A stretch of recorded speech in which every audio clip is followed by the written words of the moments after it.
right. Good evening, Michigan City, and welcome to another special meeting of the Michigan City Redevelopment Commission. We have a single item on the agenda, but albeit a very important item. And with that, I'm going to call the meeting to order.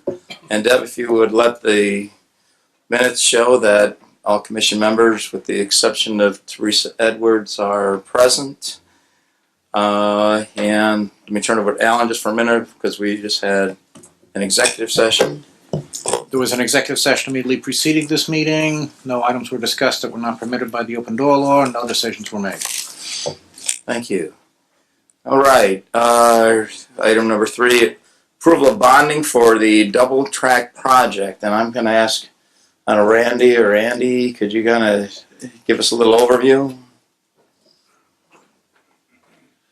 Hello, I'm Randy Rampola with Barnes & Thornburg. I will start, and then Andy can jump in on the financing end of it. So the Redevelopment Commission and the Common Council back in 2017 each adopted resolutions whereby the city agreed to be a cash participant under the statute relating to the double tracking project, so that the total amount that would be paid was $12,166,000, and it would be part of the LaPorte County payment to the RDA and to NICD to help pay for the double tracking expenses. And so both, as I said, the Commission and the Council each adopted resolutions. The resolutions that were adopted provided for a cash payment by the Redevelopment Commission of approximately $6.7 million, and then a bond financed amount of $5.3 million. And I presume the intent was that you would not spend all of the cash, but provide for a bond to cover a portion of it and then pay for the balance with the cash. Since that time, there have been ongoing discussions with the state, with the feds, and with NICD about where the project is, etc. This year in the General Assembly, the state General Assembly approved a budget that included an additional up to $205 million for the project. And with that, the Indiana Finance Authority and the Northwest Regional Development Authority both approved moving forward with the project, the application to the federal government. And the state statute provides that within 120 days of that final approval by the state, the local units, including LaPorte County, Michigan City, St. Joseph County, must provide that local cash participant funding amount, or their respective funding amounts. For LaPorte County, it's $18.25 million. The county is funding $6+ million of that, and then the city agreed to fund the 12. Or let's say 2/3, 1/3 split. Right. And so the approval came. There was, as you know, I think there was a letter that came from the Indiana Finance Authority executive director, basically indicating the 120-day clock is now running, and so they're anticipating or looking for the local matches to be made on or before October 22nd.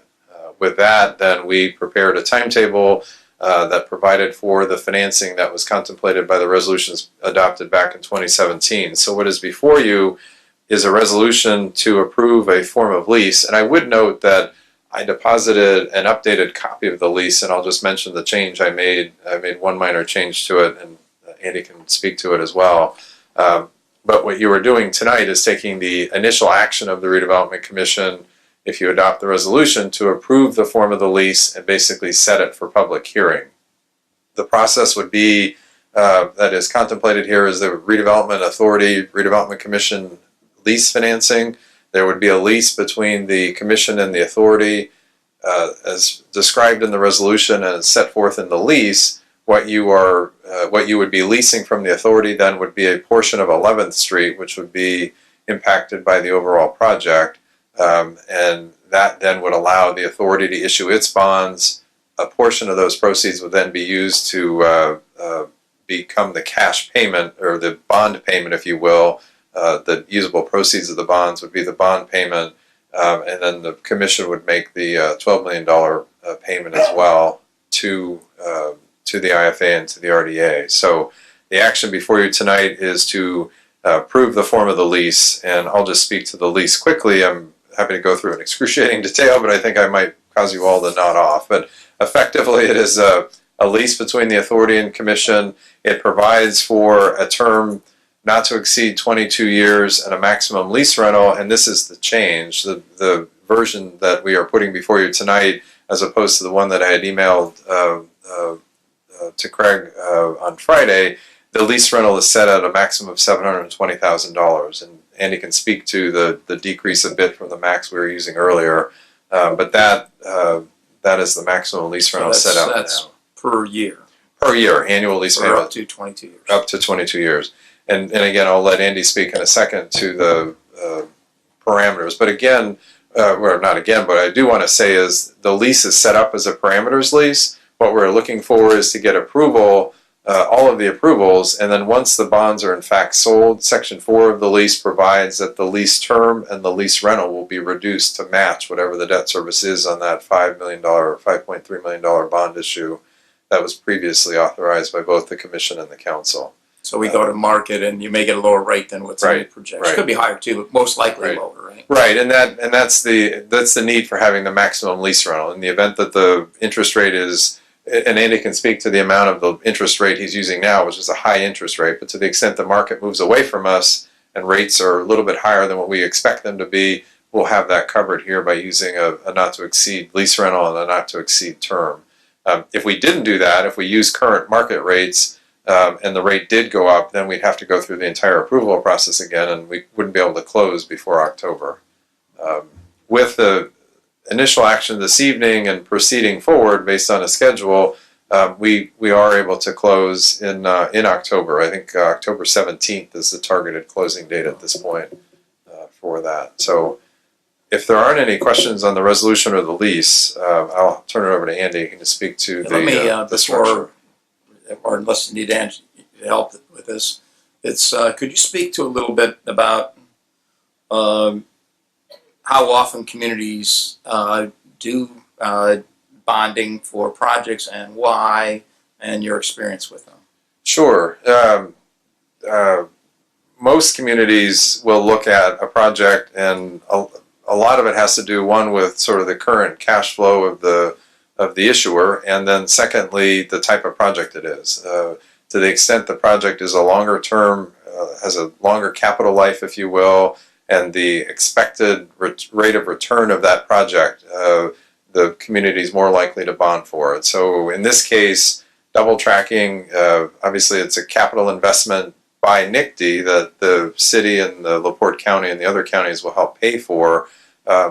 Michigan City's share, while it's significant in its own right, is more modest when you look at all of the other counties, when you lump sum the total number, and the state putting in the $205 million. So when you look at the type of bonds that are typically issued, redevelopment bonds, again, capital projects with significant capital investment, and then also the ability to use some cash and bond for a portion of it, basically allows you to use available cash you have for other projects.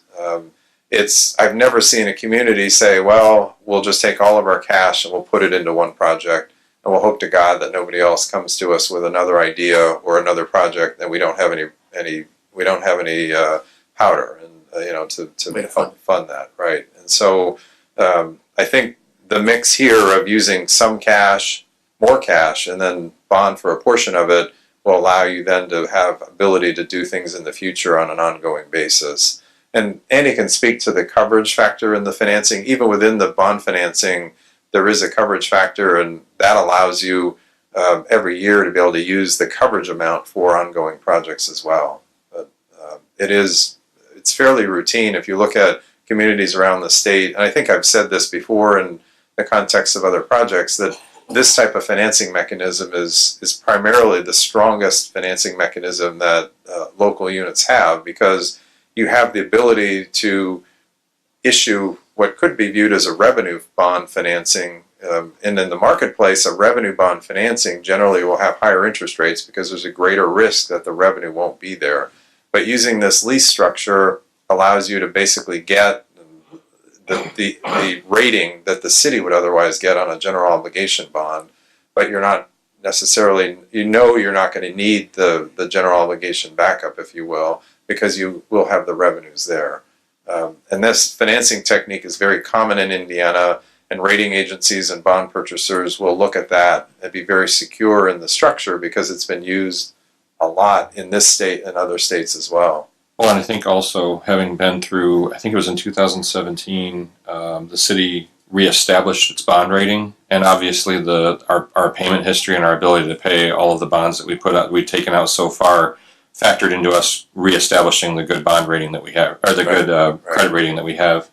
Sure. And we did that through Standard & Poor's. I remember being part of that process, and they looked very closely at our bonds. I was going to say, and I seem to be wanting to say Andy, but Andy can confirm this as well, but Standard & Poor's, all of the rating agencies have tightened up their rating criteria. And so a lot of communities that have been through a similar rating process were not able to maintain their rating.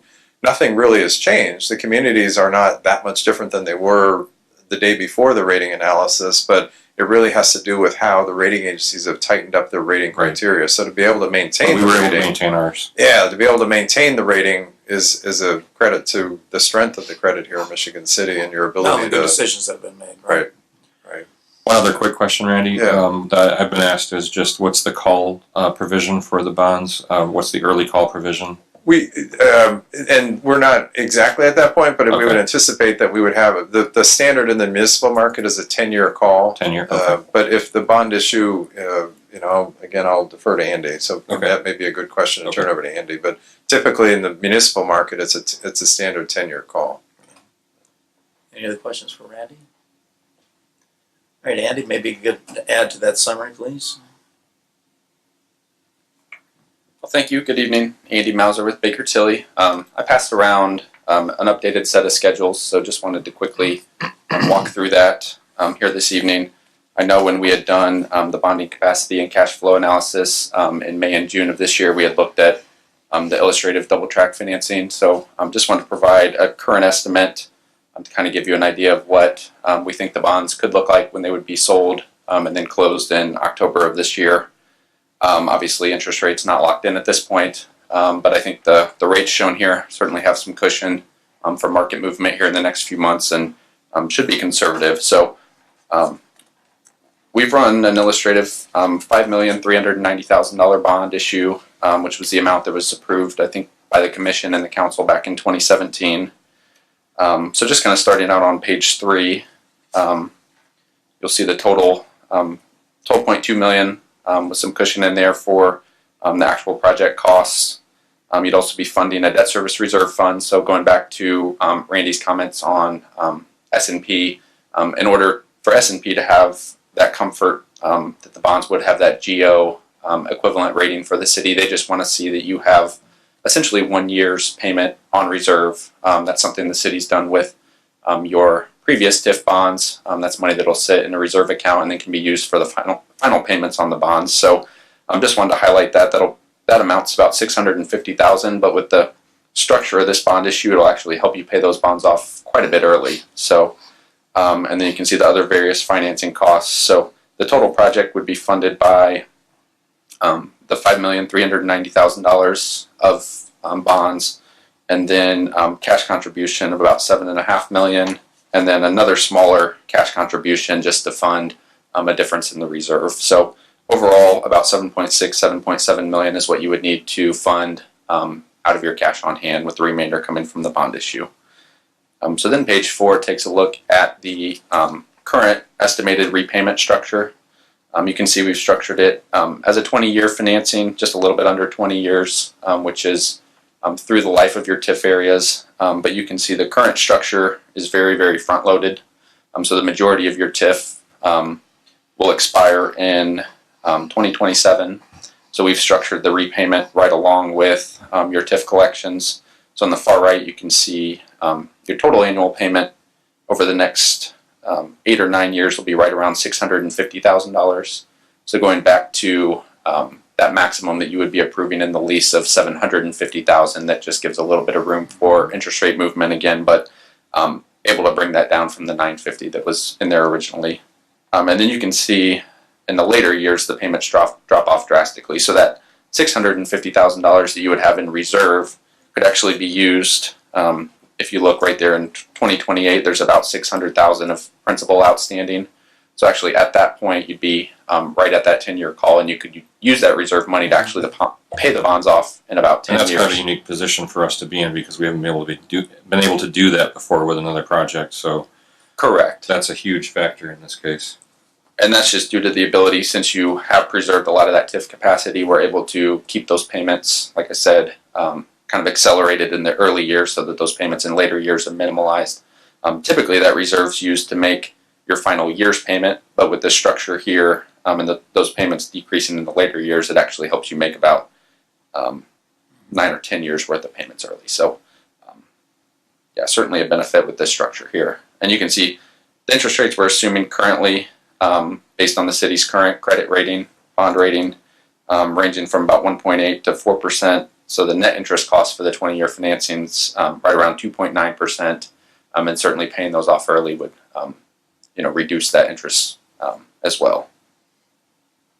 So then just take a look at page 5. This very similar to what we presented earlier this year in your bonding capacity and cash flow analysis. Taking a look at your South Side TIF collections, currently just under 3.1 million. And then in 2027, when the majority of the area expires, the Dunes Plaza will continue to be collected, and collections drop just under 400,000. So you can see with your 2011 bonds, your 2015 bonds, your 2018 Ohio Street bonds, and then the new double track financing, we're able to keep your TIF coverage right around 140, 145%. So still very strong. I know when we had looked at numbers a couple months ago, we were right around that 145, 150%. So this keeps you right there in very healthy TIF coverage. So it was the difference. So the difference in time when we first started talking about this project, when we were talking about roughly 145% coverage, the ability for us to start paying those bonds immediately actually was what kept us in that 145 range, as I recall, correct? Exactly. So with the lease structure, you typically cannot make payment on a leased asset that's not in operation. So with the ability to lease the portion of 11th Street that'll remain open to traffic, that'll allow us to make payments right off the bat. So our previous numbers were more conservative with that assumption, just to make sure, we had accounted for having to pay or capitalize interest during construction if needed, but in working with Randy and being able to lease the portion of the project that'll remain open, it allows you to start making those payments right off the bat. And then, Craig, as you mentioned, keep your coverage right around that same level. So just the last page I wanted to highlight would be page 6, just looking at your cash flow analysis. And with the current structure, really no impact on your ability to do those future projects from what we had shown a couple months ago. Actually, if you were to compare this to our analysis a couple months ago, your ending balance in 2020, 2021 is actually a little bit higher. So you're using a little bit less cash, but then your payments are a little bit higher. But then overall, in the long run, actually helps you accumulate more TIF for other projects. So very advantageous structure. Right. Any questions from the commissioners? I will just offer, since I'm expecting this question to come up perhaps from the audience, is I'm looking at page 4 and with the assumed interest rates and also the front-loaded payment scheduling, that our total interest over the course of the bonds is at $813,000. Correct. So on a $5.4 million bond issue, if you were to repay it over the full 20 years, your total interest cost would be right around $800,000. But then using that reserve fund to pay the bonds off early would save you maybe $200,000 to $300,000 of that $800,000. So we could even lower that down to perhaps $500,000 or $600,000 in interest overall for the project. Correct. Still retain our flexibility to do other projects on a pay-as-we-go basis. Correct. Correct. And that final number is going to depend upon the sale of the bonds as well. Yeah, Correct. Which, as I mentioned, I think these current rates, if you were to sell today, rates would probably be a little bit lower based on the city's credit rating and kind of where the market is today. But just to give us some cushion for an October issuance, I think this, these rates certainly have a little bit of cushion built in. And then also, maybe, I don't know if this is you or Randy, our anticipated date of the actual public hearing on this is that our next redevelopment? August 12th. August 12th. Our August next 12th. regular redevelopment commission meeting will have Right. an actual public hearing on Right. this activity. Tonight's the first step in moving along the process, correct? Right, absolutely. All right. Right. I do see some people in the audience, so unless there's some objection from the commission, I'm going to suggest that we take public comments before we actually take the action, and then we'll also have the public hearing. Unless you have anything else to add, Andy or Randy? Everyone okay with that? All right, any comments from the public? Any comments from the public? Good evening. Joe Cora, 3768 North, 525 West, LaPorte County. Citizen of Michigan City all my life, and certainly LaPorte County. I want to compliment this commission for sticking in 2/3 of what I think is a very valuable project for all of Northwest Indiana. When you take double tracking from Chicago all the way to South Bend, and you encompass that large of area, 65, 70 miles of changes that can happen in communities that need change. They need help. It's not like a project like a BP oil where you spend $3-4 billion, you put us in one area. This concentration on the money is throughout almost the whole northern part of our state. So I think it's a very, very good thing. I'm happy that the county stuck in their third.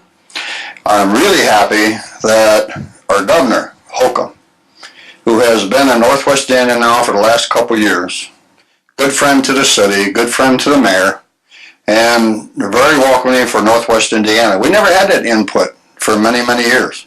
But he sees the value of this particular project, and it needs to happen. So I think you have an easy choice to make here tonight. I'm sure we'll have some bumps in the road before we ever get to the final deal. But I'm here as a private citizen, and I just want to show my support. So keep up the good work. Thank you. Any other comments from the public?